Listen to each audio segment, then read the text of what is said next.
Hello guys, कैसे हो आप सभी का अपने YouTube channel GK of fact में स्वागत है। साथियों, आज हम सभी जीके के मोस्ट इम्पॉर्टेंट प्रश्न सॉल्व करेंगे जो आपके किसी भी एग्ज़ाम में आ सकते हैं। और ये क्वेश्चन आपके प्रीवियस ईयर के क्वेश्चन हैं जो आपसे पूछे गए हैं।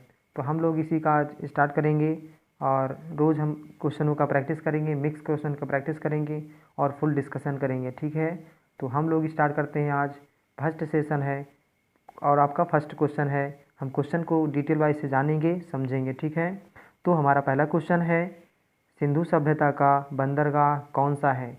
तो सिंधु सभ्यता का बंदरगाह कौन सा है आपको बताना है। तो इसमें राइट आंसर हो जाएगा लोथल। क्या हो जाएगा? लोथल। लोथल जो है ये सिंधु सभ्यता का सबसे बड़ा बंदरगाह था, जाना माना बंदरगाह था। ठीक है, लोथल। ठीक है ना। इसकी अगर खोज की बात करें तो इसकी खोज 1955 से लगभग 1955 और 1962 के बीच में खोज किए थे रंगनाथ राव ने। कौन किया था? रंगनाथ राव ने इसका खोज किया था। इसका खोज रंगनाथ राव ने किया था। ठीक है, हम आगे बात करें अगर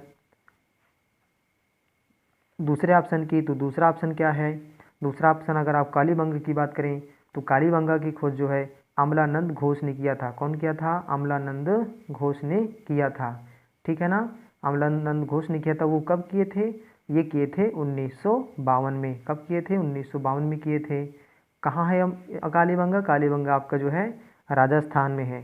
ठीक है, राजस्थान। मोहनजोदड़ो, तो मोहनजोदड़ो की खोज किसने किया था? तो मोहनजोदड़ो की खोज जो है राखालदास बनर्जी ने किया था। राखालदास बनर्जी ने किया था। तो इसको हम जानेंगे, मोहनजोदड़ो की खोज कौन किया था? राखालदास बनर्जी ने किया था। ठीक है, कब किए थे? ये आपका जो है 1922 में इसका खोज किया गया था। ठीक है, ठीक है ना। अगला आपका है रंगपुर। अगर रंगपुर की बात करें तो ये भी आपका सिंधु सभ्यता से ही संबंधित है। इसकी खोज किसने किया था? इसकी खोज भी रंगनाथ राव ने ही किया था। किसने किया था? रंगनाथ राव ने किया था। ठीक है, तो रंगनाथ राव ने किया, लेकिन कब किया तो आप बताएंगे 1953 से लगभग 1954 के बीच में। ठीक है ना, कब किए थे? 1953 से लेकर के 1954 के बीच में किए थे। ठीक है ना, कौन किया था? रंगनाथ राव ने किया था। ठीक है, हमारा अगला क्वेश्चन है, महात्मा बुद्ध ने पहला उपदेश अपना कहाँ दिया था? महात्मा बुद्ध ने अपना पहला उपदेश कहाँ दिया था? तो आपको बताना है महात्मा बुद्ध ने अपना पहला उपदेश कहाँ दिया था। तो इसका राइट आंसर हो जाएगा सारनाथ। कहाँ दिया था मित्रों? ये सारनाथ में दिया था। सारनाथ कहाँ है? सारनाथ आपका जो है, सारनाथ आपका उत्तर प्रदेश में है। कहाँ है मित्रों?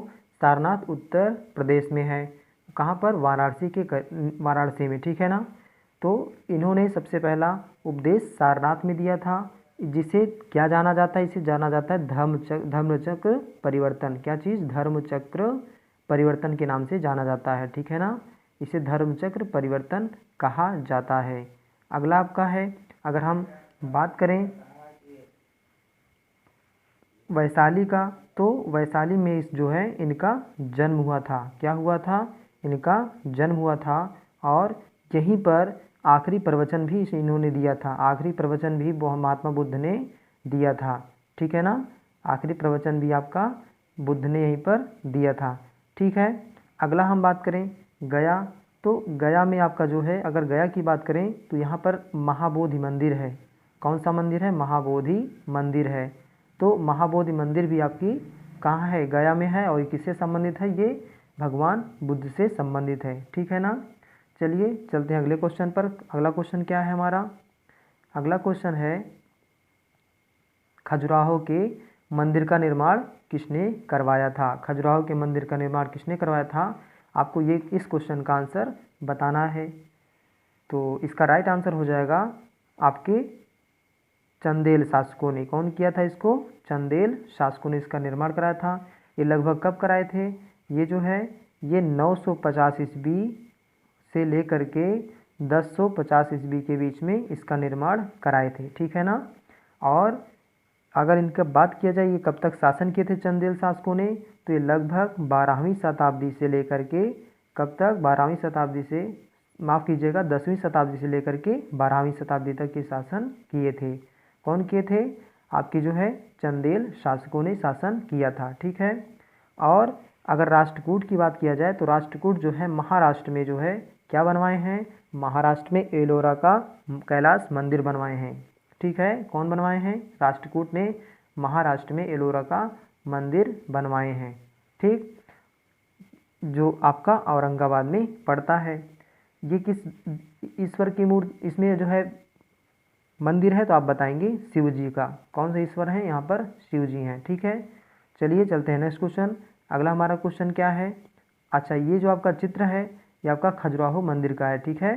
ये क्या है? खजुराहो मंदिर है। चलिए अगले क्वेश्चन पर हम लोग चलते हैं। अगला क्वेश्चन क्या है? हल्दी घाटी का युद्ध किसके मध्य लड़ा गया था? तो आपको आंसर करना है हल्दी घाटी का युद्ध किसके मध्य लड़ा गया था? तो गाइस इसका आंसर हो जाएगा अकबर और राणा प्रताप के बीच में। किसके बीच में होता हल्दी घाटी का युद्ध? अकबर और राणा प्रताप के बीच में हुआ था। कब हुआ था? ये हुआ था 1576 ईस्वी में। किसके किसके बीच? आप कहेंगे अकबर और राणा प्रताप के बीच में हुआ था। इसमें जो है अगर बात करें किस आपका जो है अकबर का जो सेना नायक था, यानी जो सेना का नेतृत्व किया था, ये कौन था? ये मान सिंह थे, जो सेना का नेतृत्व किए थे मान सिंह थे। और इसमें इनके साथ आसफ खां भी थे। कौन थे? आसफ खां भी थे। इनके साथ आसफ खां भी हार भी हो गई थी, राणा प्रताप की हार हो गई थी। ठीक है ना। तो इसमें हल्दी घाटी के युद्ध आपसे पूछा जाए तो आप बताएंगे 1576 में अकबर और राणा प्रताप के बीच में हुआ था। ठीक है ना दोस्तों। चलिए चलते हैं अगला क्वेश्चन। अगला क्वेश्चन हमारा है प्रसिद्ध यात्री इब्न बतूता किसके शासनकाल में भारत आया था? तो आपको बताना है ये प्रसिद्ध यात्री इब्न बतूता जो है ये किसके शासनकाल में भारत आया था? तो आपको बता दें जो प्रसिद्ध यात्री है इब्न बतूता, ये आया कब था?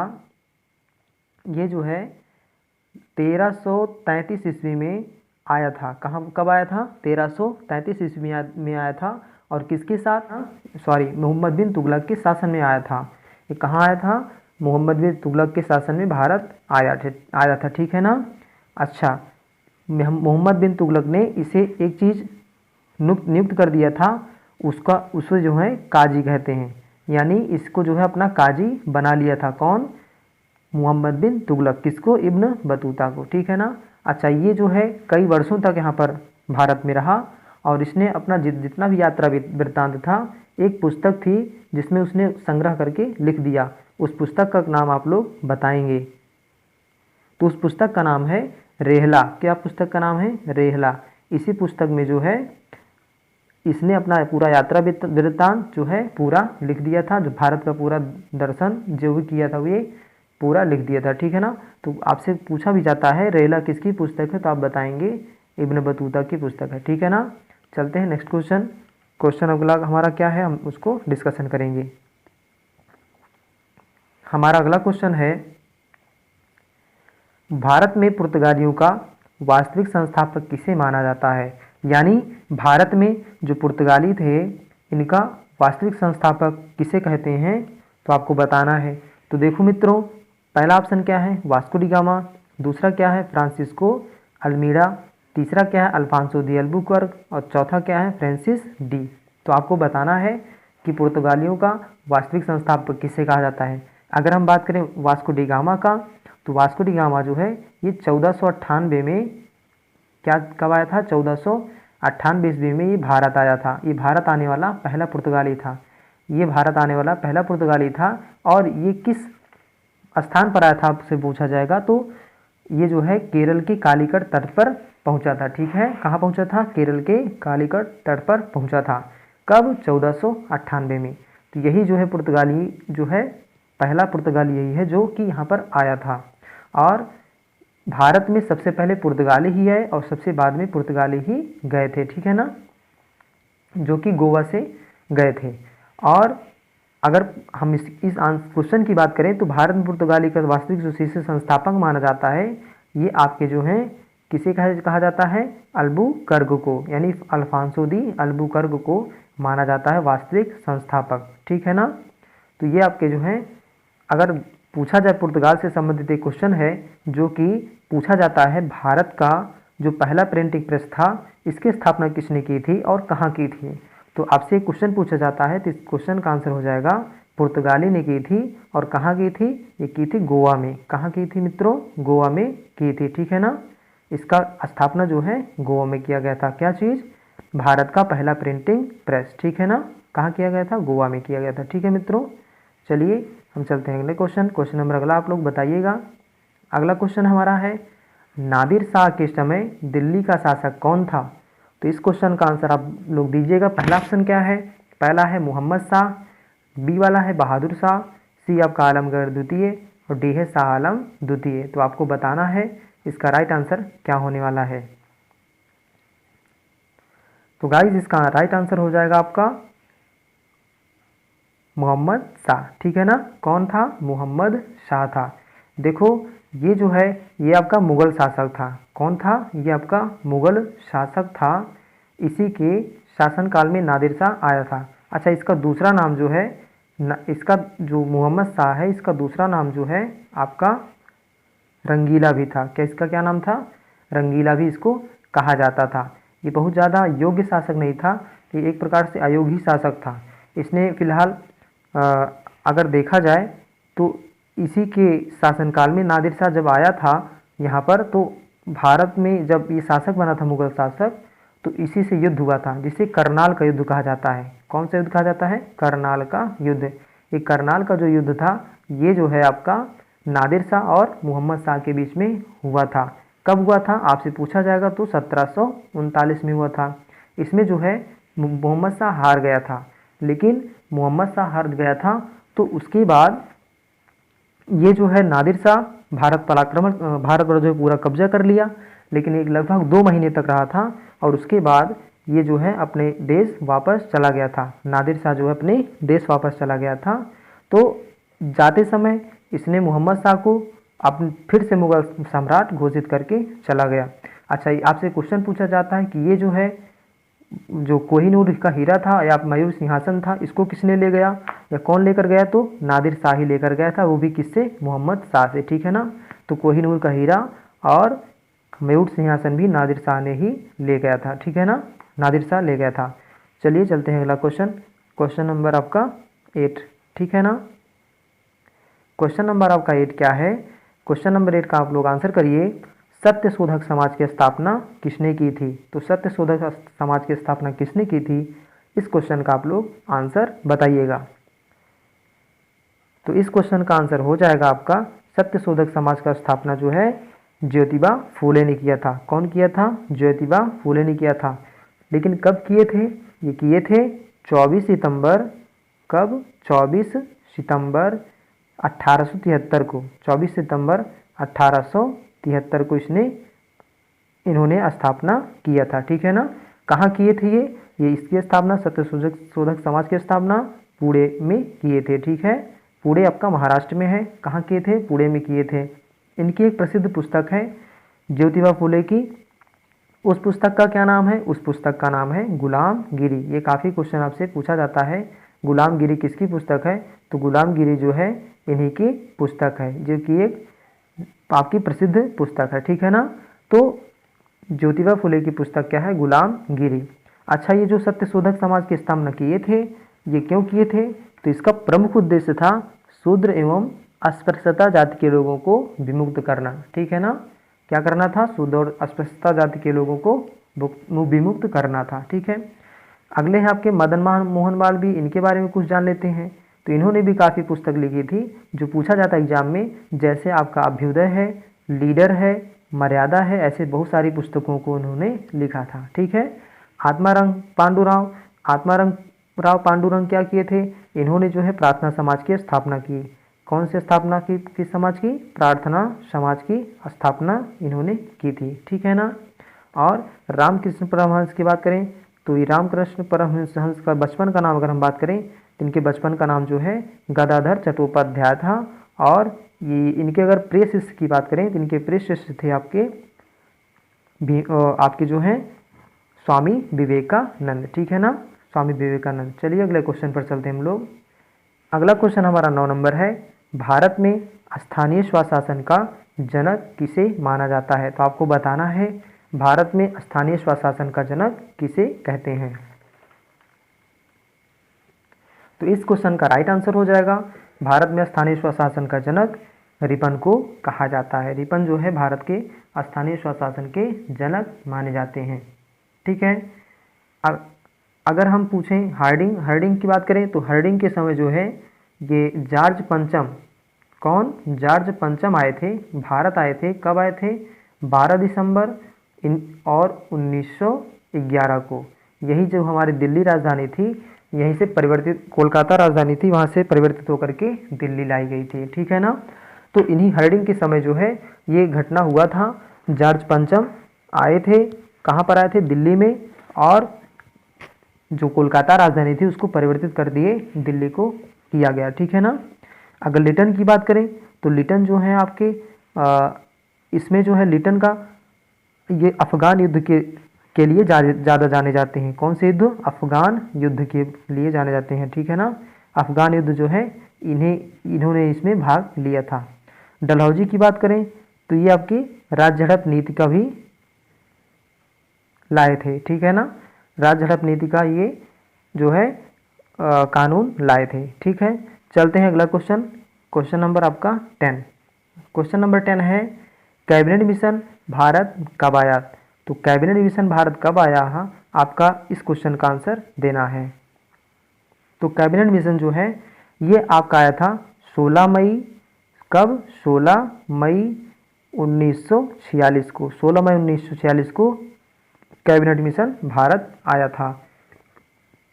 अच्छा, इस कैबिनेट मिशन को कौन भेजा था? तो आपसे पूछा जाता है कैबिनेट मिशन को जो है ब्रिटेन के प्रधानमंत्री क्लीमेंट एटली, कौन थे? क्लीमेंट एटली। तो क्लीमेंट एटली ने जो है इसे भेजा था, ठीक है ना। और इनके सदस्यों के अगर नाम पूछे जाते हैं आपसे तो सदस्य इसमें कितने थे? इसमें 3 सदस्य थे। कौन कौन थे? इनके 3 सदस्य का नाम आप लोग ध्यान रखिएगा, पूछा जाता है क्वेश्चन। तो कौन कौन सदस्य थे? पहले आपके हैं लॉर्ड पैथिक लॉरेंस। कौन है? Lord Pethick Lawrence. तो लॉर्ड पैथिक लॉरेंस थे। और उसके बाद अगले के नाम बताएं तो अगले आपके जो हैं सर स्टैफोर्ड क्रिप्स थे। कौन थे? स्टैफोर्ड क्रिप्स, ठीक है। और तीसरे आपके हैं, इनके बाद क्रिप्स के बाद एवी एलेक्जेंडर। क्या थे? एवी एलेक्जेंडर, ठीक है ना, एलेक्जेंडर। ये 3 नाम आप याद रखिएगा।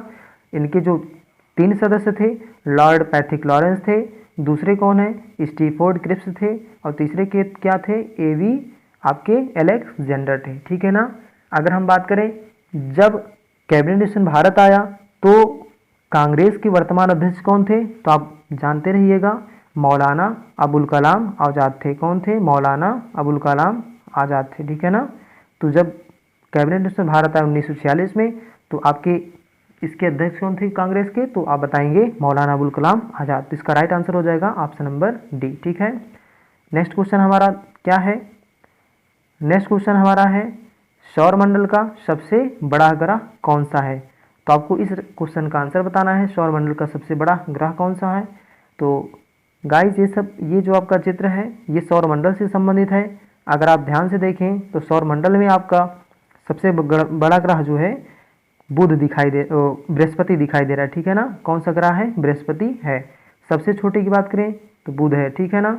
उसके बाद दूरी के अनुसार बुध के बाद शुक्र, फिर पृथ्वी है, फिर मंगल है, फिर आपका क्या है? बृहस्पति है, फिर शनि है, फिर अरुण है, फिर आपका वरुण है, ठीक है ना।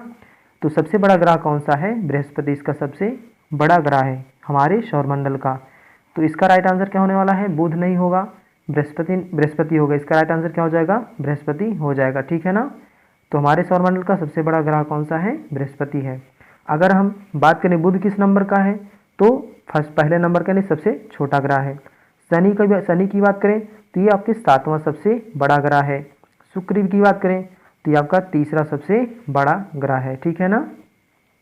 सबसे बड़ा ग्रह कौन सा है? बृहस्पति, आपका जो है बृहस्पति है, ठीक। और अगर आपसे पूछा जाए बृहस्पति जो है ये किस चीज़ से बना है, तो आप बताएंगे गैसीय, गैसों का गोला है, नहीं गैसों से बना है, ठीक है ना। किससे बना है? गैसों से मिलकर के बना है। अगर इसके चंद्रमा की बात करें तो इसके चंद्रमा काफ़ी पूछे जाते हैं, यानी कि इसके उपग्रह कौन कौन से हैं। तो इसके उपग्रह लगभग 79 हैं। कितने हैं? 79 टोटल उपग्रह हैं बृहस्पति के, लेकिन शनि की इस समय सबसे ज़्यादा है, ठीक है ना। लेकिन अभी बृहस्पति की बात करें तो 79 इसके उपग्रह हैं, यानी चंद्रमा हैं। कौन कौन से हैं? यूरोपा, कौन से हैं? यूरोपा और गैनीमेड, गैनीमेड, और उसके बाद आयो, आयो भी एक इसका चंद्रमा है। आयो के बाद कोलिस्टो, कोलिस्टो है इसका उपग्रह, ये सभी हैं, ठीक है ना। तो इन सभी उपग्रहों को आप याद रखिएगा। इसके कुल कितने उपग्रह हैं, तो आप ऐसे भी याद रखिएगा 79। बहुत सारे उपग्रह हैं, तो ये आपके प्रमुख उपग्रह के नाम लिख दिए हैं, याद रखिएगा, ठीक है। चलते हैं अगले क्वेश्चन। क्वेश्चन आपका अगला देखा जाए। अगला क्वेश्चन है ओजोन परत कहाँ पाई जाती है? ओजोन परत कहाँ पाई जाती है, यानी किस मंडल में ओजोन परत पाई जाती है, आपको बताना है। फर्स्ट ऑप्शन है क्षोभ मंडल, सेकंड है समताप मंडल, सी है मध्य मंडल, डी है इनमें से कोई नहीं। तो आपको बताना है ओजोन परत कहाँ पाई जाती है। तो इसका राइट आंसर हो जाएगा समताप मंडल में, ठीक है। समताप मंडल जो है इसको हम जो है स्ट्रेटोस्फियर भी कहते हैं। इंग्लिश में इसका क्या नाम है? स्ट्रेटोस्फियर, स्ट्रेटोस्फियर, ठीक है। तो कभी कभी इंग्लिश का भी नाम पूछ लिया जाता है, तो आप लोग इसको याद रखिएगा, स्ट्रेटोस्फियर कहा जाता है। ये जो है लगभग 10 से 50 किलोमीटर के बीच में स्थित होती है, 10 से 50 किलोमीटर के बीच स्थित होती है, ठीक है। इसकी मोटाई क्या होती है ओजोन परत की? ओजोन परत की मोटाई लगभग 3 किलोमीटर के आसपास में है, 3 किलोमीटर के आसपास में है। अच्छा, इसको हम किससे दर्शाते हैं, तो आप बताइएगा O3। ओजोन का क्या सूत्र है? O3 है। और इसको प्रभावित करने वाला कौन सा गैस है? इसको प्रभावित करने वाला गैस है नाइट्रोजन ऑक्साइड यानी N2O, और आपका लगभग सबसे ज़्यादा पहुंचाता है कौन? CFC, ठीक है ना, CFC। तो आप लोग इसको याद रखिएगा। इससे कुछ रोग भी हो जाते हैं ओजोन परत की, ओजोन की जो परत कमी आ जाती है, तो इससे कौन कौन से रोग हो जाते हैं? तो आपके जो परावैंगनिक किरणें आती हैं इससे काफ़ी रोग हो जाते हैं, जैसे त्वचा कैंसर है, श्वास रोग है, अल्सर है, ये सारे रोग जो हैं इससे हो जाते हैं। तो ओजोन परत एक हमारी जो है एक प्रकार से रक्षक है, क्योंकि ये जो सूर्य से प्रकाश में परावैंगनिक किरणें आती हैं इनको रोकने का कार्य करता है, ठीक है ना। तो ओजोन परत हमारे लिए बहुत इंपॉर्टेंट है, ठीक है ना। तो इसमें हम इतना ही, बाकी आगे चलते हैं। अगला क्वेश्चन देखते हैं।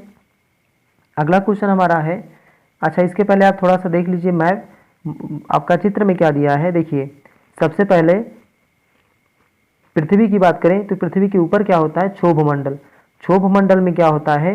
क्षोभ मंडल में जितनी बरसात, जिससे आपकी जितनी भी मौसम संबंधी घटनाएं होती हैं वो सभी क्षोभ मंडल में सम्मिलित होती हैं। जैसे बरसात होना, आंधी तूफान, हवा चलना, ये सब सारी चीज़ें जो हैं किस मंडल में संभव होती हैं? क्षोभ मंडल में संभव होती हैं। अगला हम बात करें समताप मंडल में, तो समताप मंडल में जो है जो वायुयान होते हैं ये भी उड़ते हैं, और आपके ताप यहाँ पर सामान्य होता है, मौसम घटनाएं नहीं होती हैं इस मंडल में। लगभग इस मंडल में जो है शांति रहता है, ताकि और इसमें जो है एरोप्लेन भी चलता है, ठीक है ना। समताप मंडल ये लगभग 50 किलोमीटर के आसपास होता है। इसी में पाई जाती है क्या चीज़? ओजोन लेयर, ठीक है ना। कौन सा लेयर? ओजोन लेयर ही इसी में पाई जाती है। इसके बाद आता है 80 किलोमीटर के भीतर मध्यमंडल, ठीक है, मध्यमंडल आता है। और उसके बाद लास्ट आपका, इसके बाद आपका जो है आयन मंडल आता है 80 से 640 किलोमीटर के अंदर। यहाँ से जो है रेडियो तरंगें परिवर्तित होती हैं, और सबसे लास्ट में आता है वायुमंडल, और वायुमंडल के बाद अंतरिक्ष स्टार्ट हो जाता है, ठीक है ना दोस्तों। तो यह है आपका है वायुमंडल, ठीक है। चलिए अगला क्वेश्चन हम अगला देखते हैं।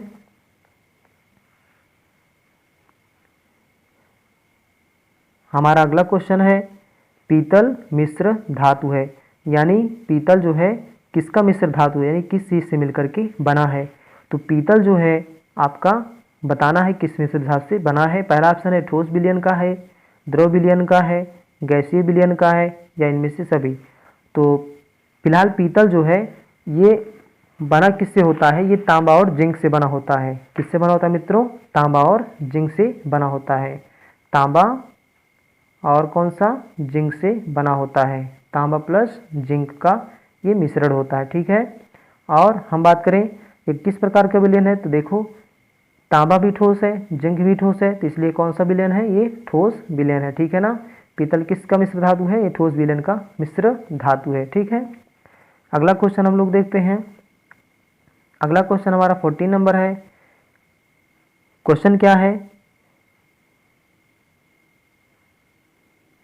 क्वेश्चन है H2O का घनत्व किस ताप पर अधिकतम होता है। यानी आपको बताना है जल का घनत्व जो है किस तापमान पर सबसे ज़्यादा होता है। तो जल का घनत्व होता है सबसे ज़्यादा 4 डिग्री सेल्सियस पर,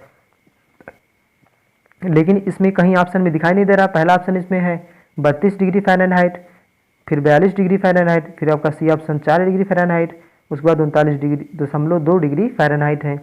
इसमें कहीं आपका 4 डिग्री सेल्सियस नहीं है, तो इसको हम जब सेल्सियस में चेंज करेंगे तो आपका राइट आंसर हो जाएगा 39.2 डिग्री फ़ारेनहाइट, ठीक है। इसको कैसे हम चेंज करेंगे, एक इसके लिए फार्मूला है जो आप लोग ध्यान से देखिएगा।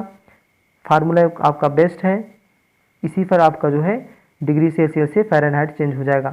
क्या फार्मूला है, C/5 बराबर F-32 कितना 9, ये इसका जो है फार्मूला है। जब हम यहाँ पर मान रखेंगे तो आपका कितना आंसर आ जाएगा, 39.2 इसका आंसर आ जाएगा, ठीक है ना। ठीक है दोस्तों, चलिए चलते हैं अगला क्वेश्चन। क्वेश्चन नंबर आपका 15। एल नीनो क्या है, आपको बताना है एल नीनो क्या है। पहला ऑप्शन है उष्ण समुद्री धारा, बी वाला है समुद्री तूफान, सी वाला है उष्ण कटिबंधीय विक्षोभ, या डी है आपका टाइफून। तो आपको बताना है ये एल नीनो है क्या। तो साथियों इसका राइट आंसर होगा उष्ण समुद्री धारा। इसका राइट आंसर क्या है, उष्ण समुद्री धारा है। ये जो है आपका एक गर्म जल धारा है। कैसी जल धारा है, गर्म जल धारा है, ठीक है ना। गर्म जल धारा है, कौन, अल नीनो, ठीक है ना। अल नीनो कैसा है, गर्म जल धारा है। तो साथियों बस आज के लिए हम लोग इतना ही क्वेश्चन रखते हैं। डेली ऐसे ही क्वेश्चन, अमेजिंग क्वेश्चन को हम लोग सॉल्व करेंगे। जो भी प्रीवियस ईयर के क्वेश्चन है या जो भी आपसे पूछा गया है किसी भी एग्ज़ाम में, उन सभी क्वेश्चन का हम लोग डिटेल वाइज यहाँ पर डिस्कशन करेंगे।